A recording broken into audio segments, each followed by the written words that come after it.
세뇌시키냐. 그러니까 아이가 이제 그 가정폭력 가정의 아동을 이제 상담을 할 때 뭐 이거는 일반 아동을 상담할 때도 마찬가지인데 여학생이 이제 아빠랑 같이 자고 있다 이런 부분의 이야기가 나올 때 이걸 이제 어떻게 탐색하고 진행해야 될까 이런 부분을 한번 보겠습니다.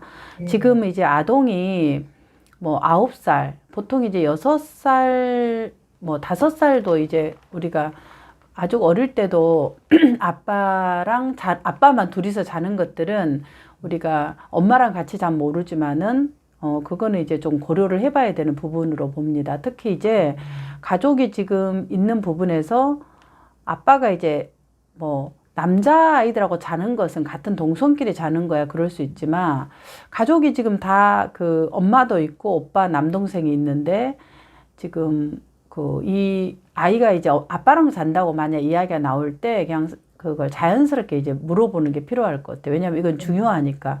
그래서 자 우리 민들레는 아빠랑 자구나. 이게 아빠랑 잘 때 니는 언제부터 아빠랑 잤어? 이렇게 이제 물어보고 아빠랑 둘이 자는지 가족들이 전체 자는지 그 다음에 아빠랑 둘이 잔다면은 아빠랑 둘이 잔다면 아빠가 여러 식구들이 있는데 엄마도 있고 그 다음에 또 동생도 있고 그런데 우리 민들레만 아빠랑 자는데 어떻게 해서 아빠랑 잤을까? 그리고 또 아빠랑 잘 때 우리 민들레는 어떤 기분이야?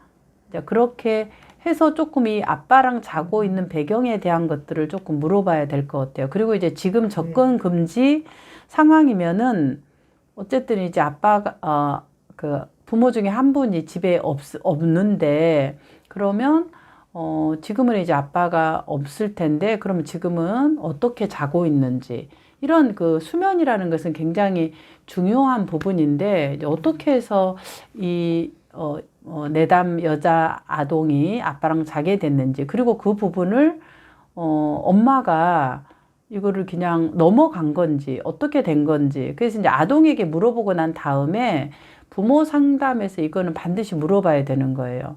그러면 부모 상담을 이제 아동 40분하고 부모 10분을 보통은 하죠. 근데 이제 부모도 같이 동시에 상담을 하고 있는 경우에 그런 시간을 물어볼 여유가 없다 그러면 부모 상담은 따로 별도로 시간을 전화를 해서 제가 이런 궁금한 거나 자녀 상담에 대한 부분은 필요할 때 제가 전화로 드리겠습니다 해서 별도로 전화로 10분 내지 15분 정도는 전화를 해서 이 부분은 반드시 확인해 봐야 되는 부분이에요. 그래서 아동이 상담 도중에 이러이러한 부분이 나왔는데 혹시 수면에 대한 이런 부분이 어떻게 됐느냐 이런 거 물어보는 거죠. 그래서 실제로 이제 이런 것들을 부모가 고민하고 걱정을 해야 되는 부분이죠. 근데 이제 대부분 부모가 다른 부분을 걱정을 하는 거죠. 근데 어떻게 여자 그 아동이 아빠랑 이제 둘이 잠을 자게 될 수 있는지 이런 부분들은 우리가 이제 납득이 갈 수 없는 부분이잖아요. 그러면 이제 그 안에서 또 다른 어떤 다른 학대라는 부분들이 일어날 가능성이 있기 때문에 이걸 이제 넘어가면 안 되는 부분이고 상담자가 반드시 엄마에게 물어봐야 되는 거죠. 부분들에 대해서. 그래서 이제 그런 걸 확인해 봐야 되는 부분이고, 그 다음 두 번째 이제 폭력이 이제 부모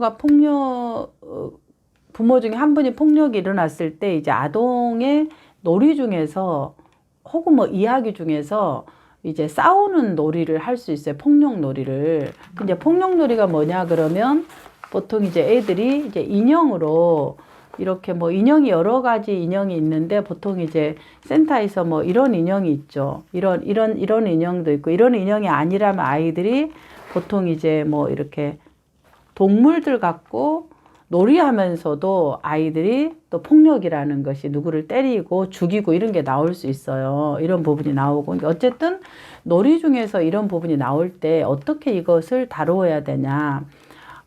이제 이 놀이를 할 때 먼저 이제 놀이를 할 때 이 놀이를 하고 있는 이 구성원이 누군지를 먼저 좀 물어보는 게 필요해요. 근데 이제 아이가 갑작스럽게 이렇게 막 이거 때리고 어떻게 때리고 이렇게 하면은 이제 일단 폭력의 놀이가 재현된 거죠. 폭력이 재현된 건데, 폭력이 재현되는 그런 부분에 대해서는 이제 상담사가 놀이 역할을 할 때 아이들이 보통 강한 자를 해요. 대부분 아이들이 놀이를 할 때 자기가 강한 자, 그 다음에 선생님은 약한 자, 맞는 자, 피해자, 약자, 이런 역할을 대부분 아이들이 놀이에서 나오거든요. 그래서 강한 자의 역할을 해요. 그래서 이제 때리는 자, 본인이 피해자라고 하더라도 때리는 자의 역할을 해요. 왜 그러냐면 아이들은 자기 안에 강함이라는 것을 무의식적으로 추구하고 내가 강한 자의 그런 욕구가 있는 거예요. 이게 피해자도 마찬가지고 누구든지 간에 이 강함이라는 거, 힘이라는 것을 이렇게 표출하고 갖고 싶은 욕구가 있어요. 아동들은 더더욱 그런 거죠.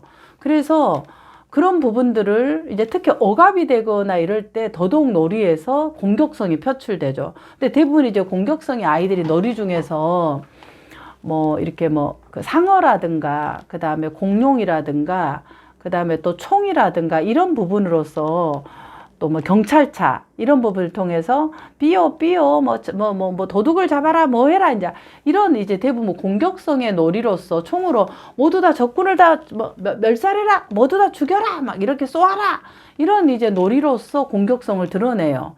그래서 이제 이 공격성을 아이들이 이런 공격성을 드러나는 놀이할 때는 공격을 멈추면 안 돼요. 그러니까 아이가 총으로서 모두 다 손들어! 내가 너희들을 전부 다 포위했다!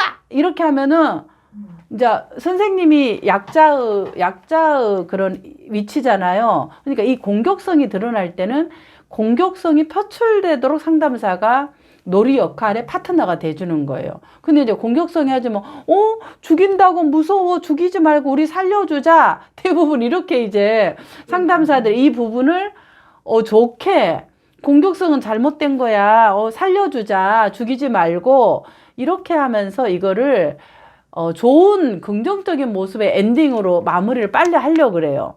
그러면은 이제 이 공격성을 표출하고 있는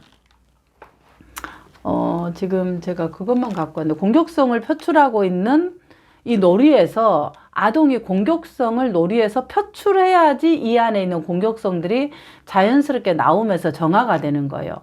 어디에서 안전하게 무엇으로 사람이 아닌 이 오브젝트 대상으로 하기 때문에 안전한 거예요. 그럼 이제 상담사가 살려주자. 너무 얘 불쌍해 살려줘 이래버리면 공격성이 깨갱하면서 재미가 없는 거예요. 그러니까 공격성으로 손들어 이렇게 하면은 상담사가 어떻게 손을 들고 이제 항복하는 걸 해줘야 돼요. 항복 잘못했습니다. 살려주세요. 잠깐만 살려주세요. 제가 한번 살려주면은 앞으로 안 그럴게 이러면서 정말 이 약자의 모습으로 얘가 이 공격성 강함을 안전히 드러낼 수 있도록 이 부분을 해주는 거죠. 그게 뭐 총놀이든지 간에 아니면 뭐 상어든지 아니면 뭐 경찰차로 뭐 도둑이든지 그렇게 하면은 어떻게 내가 잡혔다 살려주세요 제가 앞으로는 안 그럴게요 이러면서 이제 그러면 얘가 막 이제 막 이 공격성으로 얘를 막 어떻게 하잖아. 그러면은 이제 이 공격성이 드러날 수 있도록 그렇게 이제 표출하는 것이 놀이에서 필요하다. 그다음 두 번째, 근데 이제 이 공격성을 아이들이 한 번만 표출하는 게 아니라 놀이에서 그림으로 또 뭐 이렇게 뭐 이런 놀이 뭐 장난감으로 아니면 뭐 인형으로 다양하게 표출을 해요. 총으로 하든 뭘로 하든 뭐 경찰차 이런 게 굉장히 대표적인 부분이에요. 어린 아이들은 뭐 4세, 5세 이런 아이들은 왜냐하면 경찰이 이제 잘못된 것을 잡으러 가잖아요. 그래서 이제 자기는 힘 있는 경찰에 대한 부분을 가져가는 거죠. 군인도 마찬가지예요. 그렇게 할 때 이제 놀이가 한 번만 나오는 게 아니라 회기마다 다양한 모습으로 이 공격성이 나와요. 그러면 이 공격성을 그렇게 표출하도록 상담사가 이렇게 홀딩해주는 역할이 필요하다. 공격성에서는 그런 게 필요하고. 자, 그 다음에, 근데 이제 공격성이 이렇게 아니라 사람으로 직접 이제 이렇게, 때리는 폭력적인 부분이 나올 때는, 조금 다르게 해야 돼요. 어떻게 해야 하냐면, 폭력성으로 이렇게 이제 얘가 막 때리잖아. 그러면은 때릴 때는, 그냥 맞으면은 안 돼요. 이게 구조화를 해줘야 돼. 그럼 어떻게 구조화를 하냐 그러면은 이제 그 뭐라 그럴까? 처음에 이제 얘가 이제 그 약자죠. 약자의 역할을 상담사가 하게 하잖아요. 그러면은 얘는 이제 때려야 된다고 강함으로 이제 뭔가 폭력을 하는 부분이 사람으로 설정했잖아요. 그럴 때는 역할을 하는 거예요. 구조화. 이제 이 역할에서 얘가 이제 아버지일 수 있고 남편일 수 있고 뭐 아빠일 수 있고 뭐 친구일 수 있고 이러잖아요. 그럴 때는 무조건 맞으면 안 돼요. 딱 잡고 폭력하면은 아무리 화가 나지만 때리는 건 안 돼. 말로 해. 딱 이 부분을 구조화하는 거예요. 너가 얘기하면은 뭐가 화가 났는지 말로 할 수 있는데 왜 때리는 거야? 때리는 건 안 돼. 이렇게 이제 딱 얘기를 하는 거야. 그래도 얘가 때리려고 그러잖아요. 그럼 때리는 것은 잘못된 거야. 계속 이렇게 말해도 때리면은 난 경찰에 신고할 거야. 우리가 이제 현실에서 이 폭력에 대한 이 부분을 그대로 이 안에서 재현한 것에 대해서 알려줘야 돼요. 그래서 이 아이가 놀이 안에서도 그렇게 이제 그렇게만 얘가 멈추잖아. 그러면 이제 왜 때리는지에 대한 이 화에 대한 부분을 이야기를 하는 거야. 내가 얘기해 줬는데 너가 멈춰줘서 고마워. 이제 뭔가 이제 어쨌든 해줬잖아. 액션을 고마워. 아니면 아빠면은 아빠 고마워. 이렇게 이제 얘기를 해주는 거죠. 그런데 궁금한 게 있어. 뭐가 그렇게 화가 나서 말로 해도 되는데 때리는 거야? 이야기해 봐봐. 난 너가 이제 그러면서 이 약자의 입장에서 폭력을 했을 때 느끼는 감정을 대변해 주는 거예요. 왜냐하면은 실제로 어떤 일이 일어나고 있는지 이 내적인 부분들을 모르거든요. 그러니까 어떻게 한다? 아빠가 나를 때릴 때 내가 얼마나 무서웠는지 알아? 아빠가 때릴 때 내가 이불을 내가 둘러쓰고 있었는데 너무 무서웠어. 엄마 때리지 마. 그리고 우리 방에 들어간다 해도 우리는 소리 다 듣고 있는 거야. 때리지 말라고. 그런 부분들을 이제 이야기를 하는 거예요. 그러면 이제 때리는 자의 역할을 하고 있는 이 내담 아동이 이제 반응에 따라서 이제 지금 제가 얘기하고 있는 이 반응을 조금 조율해야 돼요. 이걸 막 계속 얘기하는 게 아니라 지금 이제 어떻게 반응이 나오는지 모르니까 이야기의 확장과 놀이의 확장이 들어가야 돼요. 그래서 이제 지금 제가 얘기하는 거 주요 핵심적인 것만 얘기한 거고 그 이야기를 하고 폭력으로서 뭔가를 하려고 하는 이 부분을 실제로 이제 약자의 역할을 하고 있는 상담사가 이 부분을 명료하게 알려주는 거죠. 이 부분에서. 그래서 공격성을 드러내는 그런 놀이와 실제 폭력을 향하고 있는 그런 놀이 중에 대한 부분은 좀 다를 수 있다. 그래서 이제 그런 부분들을 놀이 안에서 이제 상담사가 적절하게 이렇게 그 아동의 그런 것을 따라가면서 하는 것이 필요합니다. 폭력은 공감을 해줘야 되는 것이 아니라 그것은 무조건 안 된다라는 부분을 먼저 안전하게 해주는 것이 필요해요. 공감을 이것은 해야 되는 부분이 아니라 먼저 제한 설정, 구조화를 먼저 해야 되는 부분. 이게 이제 가장 중요한 부분이라고 할 수 있겠습니다.